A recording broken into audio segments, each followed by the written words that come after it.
Start.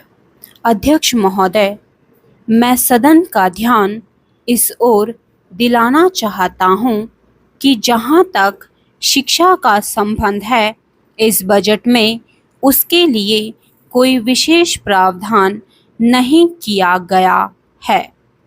मैं ऐसा भी नहीं चाहता हूं कि अधिक से अधिक स्कूल खोले जाएं।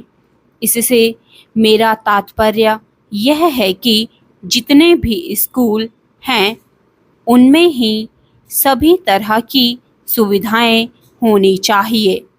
समय के अनुसार जो परिवर्तन होते रहते हैं उनकी ओर भी हमें अवश्य ध्यान देना चाहिए।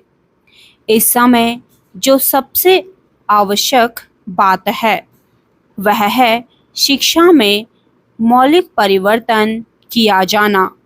हम सब इस समय लोकतंत्र के युग में रह रहे हैं और यदि लोकतंत्र को सफल बनाना है तो सबसे पहले हमें ऐसे नागरिकों की आवश्यकता है जिन्हें अपने अधिकारों या कर्तव्यों का अच्छी तरह से ज्ञान हो।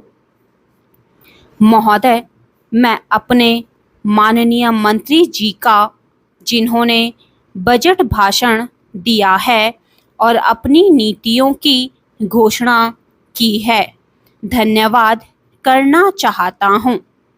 इस बजट से निश्चय ही परिवर्तन आएगा और हमें पूरी आशा है कि यह देश को एक नई दिशा प्रदान करेगा। इस बजट भाषण को सुनने से यह पता लगता है कि समाज के सभी वर्गों का इसमें ध्यान रखा गया है।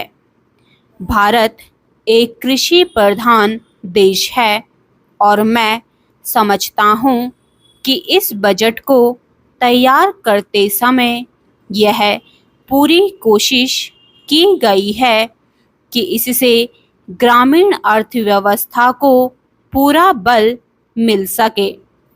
इस बजट में हमारे ग्रामीण भाइयों के लिए जो कोशिशें की गई हैं उसमें सिंचाई के साधनों तथा गांवों में पक्की सड़कें बनाने के लिए विशेष रूप से ध्यान दिया गया है ताकि उनका गांव और खेत से अच्छा और निकट का संबंध बन सके। इसके अतिरिक्त इस बजट में कुटीर उद्योगों और रोजगार के साधनों पर भी विशेष बल दिया गया है। इससे ग्रामीण अर्थव्यवस्था को बहुत बड़ी राहत मिलेगी। महोदय, इस अवसर पर मैं आपका ध्यान एक बात की ओर आकर्षित करना चाहता हूँ।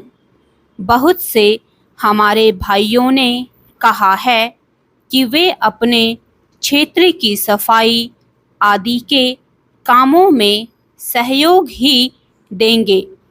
मैं इससे अच्छी तरह परिचित हूँ कि राजनीतिक दल स्वास्थ्य के विषय में ध्यान रखते हैं क्योंकि यह एक बहुत ही आवश्यक काम है।